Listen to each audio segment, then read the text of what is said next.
Pemirsa, mulai hari ini tarif Jalan Tol Palembang Indralaya atau Palindra mulai alami kenaikan.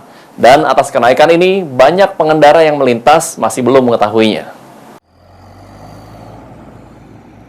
Inilah spanduk bertulisan kenaikan tarif tol Indralaya menuju Palembang sepanjang 21,93 km yang terpasang di pintu exit tol Indralaya menuju Palembang. Kenaikan tarif tol Indralaya Palembang ini mulai diberlakukan pada hari ini, 9 Oktober 2021. Namun, kenaikan tarif tol Palindra ini belum diketahui oleh sebagian besar pengguna jalan yang melintas. Bagi sebagian masyarakat yang biasa menggunakan atau setiap hari melintas di tol Indralaya Palembang, merasa berat dengan kenaikan ini. Karena mereka menggunakan tol di saat keperluan yang mendesak yang ingin cepat ke Palembang. Mungkin pendapatnya gimana, Pak? Ya kalau dia sih mungkin untuk pembangunan daerah cukup lah. Iya. Keberatan enggak dengan naik tol?